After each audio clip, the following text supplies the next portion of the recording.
Napakainit talaga. Tirik ang araw. So takot ako magsingit, baka nangyayari sa unahan at traffic na sa oras na ito dito sa Davao City. Ito po ang makikita nyo dito sa Davao City, especially sa mga oras na ito, lalong lalo na kapag peak hours.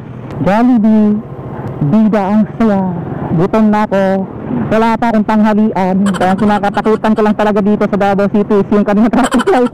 May mga nanguhuling mga traffic enforcer with some of highway patrol talaga. Meron silang mga speed dyan na ginagamit dyan. Dito ako, hindi ka nang nahuli dito na side nung papasok ako. Ingat-ingat po kayo pag dito kayo sa Davao City sa mga speed detector ba nasa lilid ng daan. Pag tumatak yun, pag nakunan ka at lumagpas ng speed limit ay talagang maa-alarm yung sasakyan mo o motorsiklo na ginagamit mo. So ingat-ingat kapag dito po kayo sa Davao City, lalong-lalo na sa mga kaskasero at saka mabilis nagpatakbo.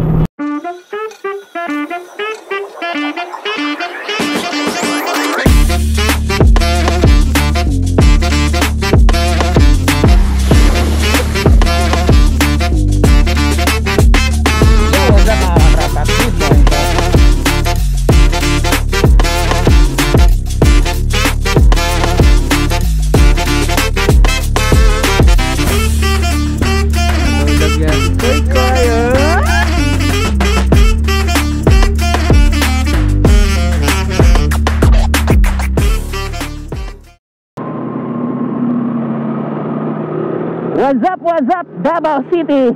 So natakaran diriya sa Davao City mga amigo, mga amiga. So naalang ko i-transact o i-process diriya sa Davao City. So ayan, tapos ko nang ma-process. So pauwi na ako. At ito po ang makikita nyo dito po sa Davao City sa araw na ito o sa oras na ito. Mga oras ay nasa 1 PM po ng hapon. So, medyo tirik po yung araw. And ayan, medyo matraffic din. So maayong hapon sa tanan mga Davawin nyo. Ang init ng panahon, mamen. So hindi na ako nag-vlog kanina kasi nga nagmamadali ako at kailangan matapos yung transaction ko kasi para ano na, goods na din. So yan, napakainit talaga. Tirik ang araw at traffic na sa oras na ito dito sa Davao City. Bumper to bumper ang mostly dito na side. So hindi naman tayo makakabuelo kasi nga yun, traffic dahil nga din sa marami na ang mga sasakyan o peak hours pa rin sa oras yata siguro ngayon. Hi. At least natapos yung transaction ko dito. Masarap sa pakiramdam kapag na-accomplish mo yung pinunta mo dito. So hindi rin malapit to eh, medyo malayo-layo din ng konti. Madaling araw pa ako pumunta dito para lang makauna sa pila. At yan, again, it's been a while na hindi ako nakapag-vlog. Hindi ako nakapag-motor.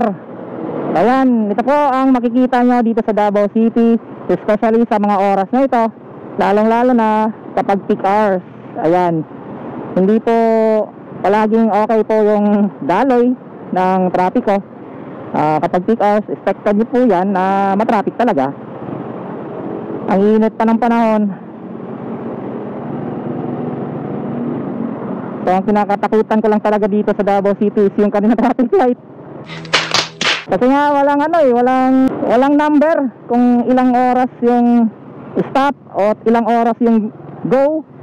Kumbaga ilang oras yung red light saka ilang oras yung green light to go. Medyo yan ang kinakatakutan ko minsan kasi dito, yung traffic light nila na walang numero o number o countdown.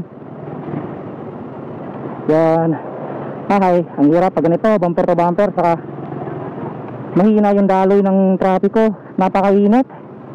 Okay, madidehydrate ka talaga. Ano ba yan? Ba't hindi nag-giveaway para dire-diretso na?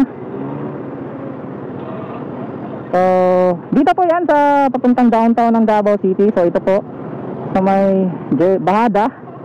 So, JP Laurel ata ito na daan. Kasi hindi ko kabisado po ang daan dito sa Davao City. Ayan, pauwi na tayo. Yan, pati yung sa may paa, kahit nakapantalon ako, lagbas yung init. Sa sobrang tirik ng init ngayon. Whew! Ano talaga. May traffic light ata dito the side. Ayun lang. Ba't kasi ako dito? Hindi naman ako dito po pumasok. Hindi na, baka mabunggo pa tayo. Saka kasingit. Hindi tayo makasingit eh. Hello pa.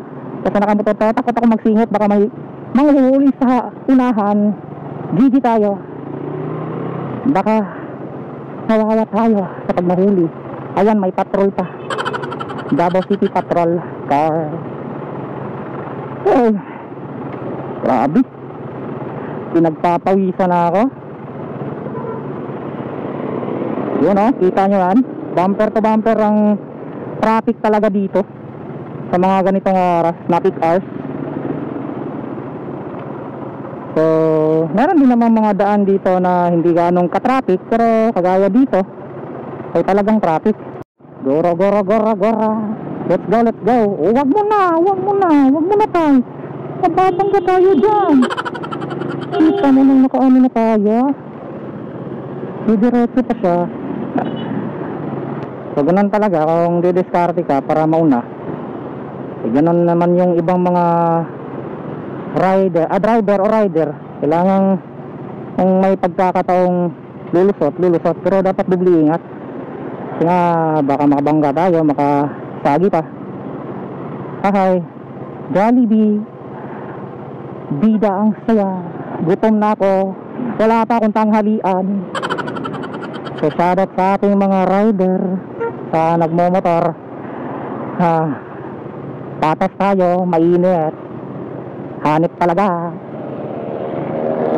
So, yan, hindi tayo makabuelo, hindi tayo makapag-vlog ng maayos pag ganito, napaka-traffic. So, para din siyang sa Manila, no? Pero mas ma-traffic dun sa Manila kasi ako nakapag-try ako dun sa Manila noong unang panahon. Hindi naman ako nag-drive. Baga, sumakay lang ng van. Yung may kinuha kaming sasakyan dun sa Manila. Kapag peak hours or traffic hours talaga, talagang napaka-traffic. So, pero at least dito, umuusad naman. Pero expected nyo po yan talaga pag dito kayo sa Davao City na ganitong oras ay talagang matraffic. Yan o, kita nyo naman, napakahina po ng usad ng trapiko. Kawawa tayo kasi napakalakas kumain ng gasolina ang Raider 150 giatay. What? Hi. Init. Init daw. Oh, pertinita jod. Ay, salamat. Everyday siguro pag nganing oras o ganito mga oras talagang sobrang traffic. Kawawa siguro kapag nang ganito ka-traffic tapos umuulan pa ng malakas at hindi ka nakakatote, hindi ka nakapag raincoat, ay talagang basang-basa ka. Gaya lang din dito, kahit hindi umulan, mainit, talagang medyo talaga kailangan natin magmadali kasi maaabutan tayo ng oras dyan sa kanilang traffic light na kung saan makikita nyo walang number. Nakakainis talaga pag ganyan, walang number yung kanilang traffic light.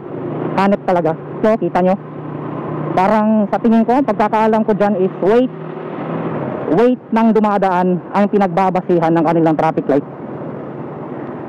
Muntika na din akong nahuli nung una nung bumabiyahe pa ako dito sa Davao City. Yung mga panahon na nagpa-part time pa akong magdadrive papunta dito sa Davao, Takyawan, yung mga ganon, ay muntika na ako mahuli kasi nga ayun, pag lagbas ko lang is green pa naman yun. Then pagka lagbas ko nga, ayun na yung traffic enforcer nakaharang na dahil down beating the light ako. Hindi naman ako beating the light. Nung pagkalagpas ko na ng yung line ay doon na siya nag-red. So ayun, safe. So yung nakasunod sa akin na kotse, yun, huling-huli talaga yun kasi naka-red na, nakasunod sa akin. So yun ang beating the light. Ako ay nakalagpas na bago siya nag-red, green pa yun. So yun, dito din na side Ang pagkakaalam ko, nung bumabiyahe din ako dito na side, so ingat-ingat din sa speed limit kasi nga may mga nanguhuling mga traffic enforcer with some of highway patrol talaga. Meron silang mga speed dyan na ginagamit dyan. Buti na lang dito walang traffic light na gumagamit. Dito ako muntikan lang mahuli dito na side nung papasok ako. So bumalo ako that time, alam ko namang last na ako that time, pero at least doon pagkalagpas ko green pa. Ayan, yung sumunod sa akin talagang nahuli. Sabi ko kasi, sir, green pa naman yung paglagpas ko. Yung sumunod sa akin ang talagang dapat mahuli kasi red na. So yun, sabi ko Pantagong City pa po ako. Ayan, naawa din kasi pa naman ako beating the light that time. So dito din sa Davao City, hindi ko rin alam kung saan na mga area or mga daan na mayroong mga speed limit. So ingat-ingat po kayo pag dito kayo sa Davao City sa mga pagpapatakbo nyo, kasi meron talagang mga daan dito may speed limit. So kahit wala pong mga mga nanguhuli or mga traffic enforcer or highway patrol na mayroong mga speed gun, as long as meron po dyan mga speed detector ba nasa gilid ng daan, pag tumatak yun, pag nakunan ka at lumagpas ng speed limit, ay talagang maa-alarm yung sasakyan mo o motorsiklo na ginagamit mo. So ingat-ingat kapag dito po kayo sa Davao City, lalong-lalo na sa mga kaskasero at saka mabilis magpatakbo. So ako, pag dito pa sa Davao, yung takbo ko ay katamtaman lang talaga. Ayun, GG tayo pag nahuli tayo dito o na-alarm, kasi dito mo rin yata siguro yung babayaran kung saan ka na-alarm.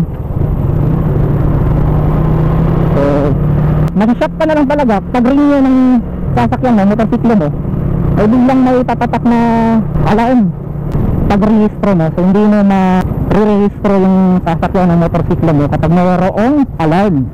So tandaan nyo po yan, hindi mo marirenew ang registration ng sasakyan ng motorsiklo mo kapag mayroon ka pang alarm nakalagay sa LTO.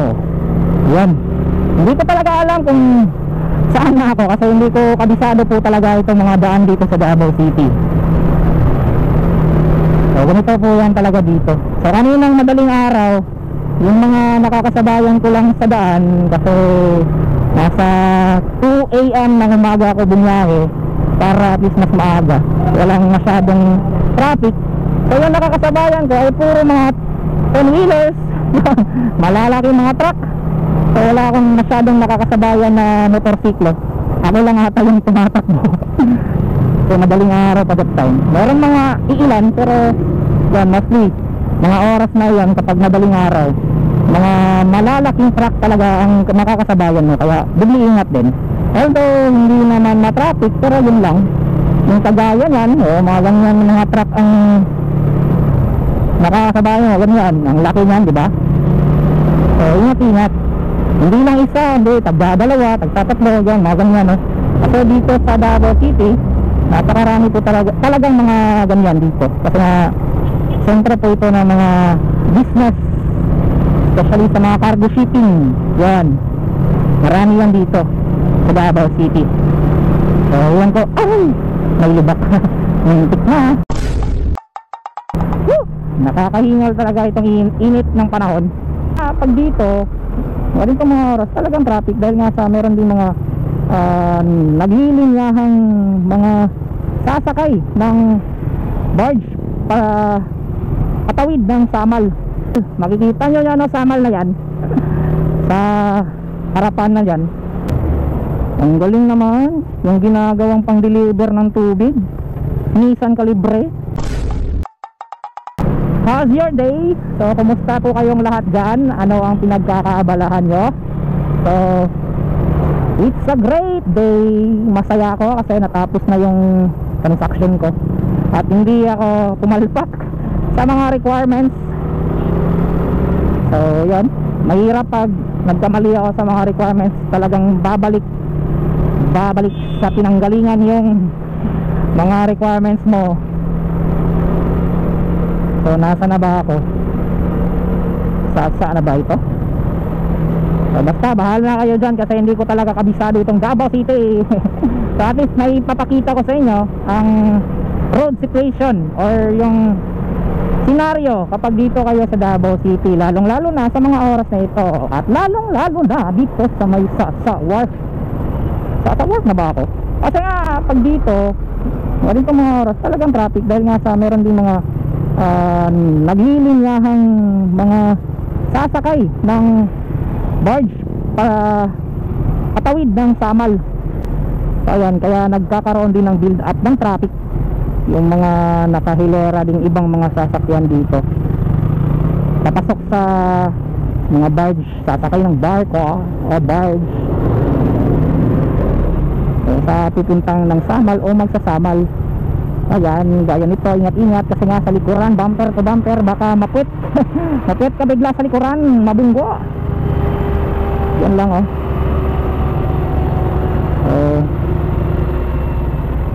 Hi. Ito ang pinakaayaw ko talaga na magmotor, yung ganito, yung hindi ka makabuelo ng konti dahil nga sa medyo matraffic. Kaya mas gusto ko magmotor doon papunta sa De Oro or something sa Oriental kasi nga hindi matraffic doon. Eh dito sa Davao City talagang matraffic. Ayun yan, biglang liliko, gigi tayo. Ayun, nagalit na si kuya sa likuran kasi nga umiiwas ako sa taxi. Kaya hindi ka iiwas doon, gigit-gitin ka, ikaw pa yung mabubunggo, di ba?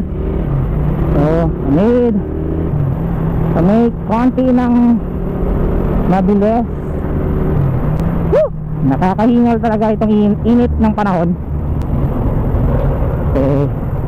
Nga, medyo konti lang din yung tulog natin, pero kaya pa naman. Nakakain din naman ako kanina kasi nagkain ako ng hopya. Kaya may balon akong hopya at saka ulam at saka kanin kaninang umaga. Pero tanghalian, hindi na ako nagtanghalian kasi nga medyo busog pa naman ng konti. Ito malalim agay, inaayos pa nila yung daan dito, kaya din nagkakaroon ng kaunting build up ng traffic dahil sa ganitong mga kinukumpuning daan dito na side. So expected parang espalto din ang ilalagay dito, possible kasi nga espalto yung sa gilid, hindi naman malalim yung pagkakahukay. Yung espalto lang sa ibabaw ang tinanggal. Siguro sasapawan ulit siya ng espalto, ng mas magandang espalto siguro.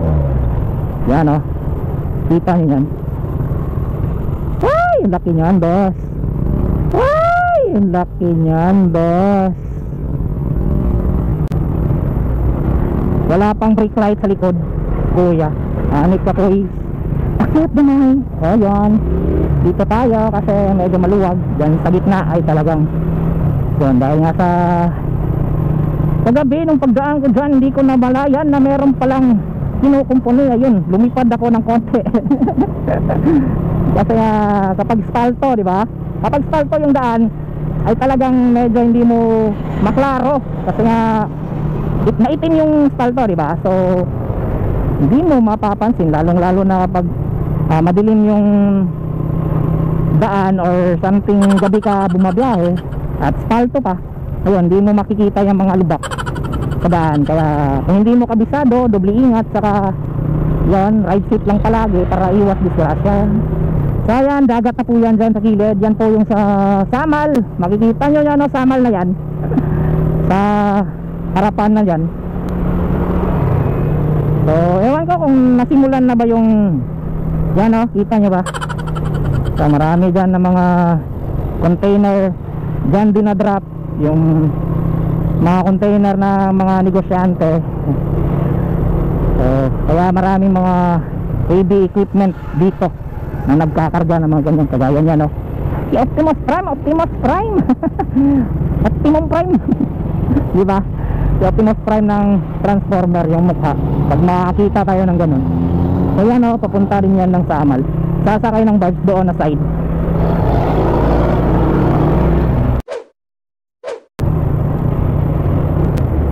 Ang galing naman yung ginagawang pang deliver ng tubig. Nissan Calibre. Galing, ha? Hindi basta-basta yun. Ang ginagamit mong pang deliver is Nissan pick up talaga, hanep.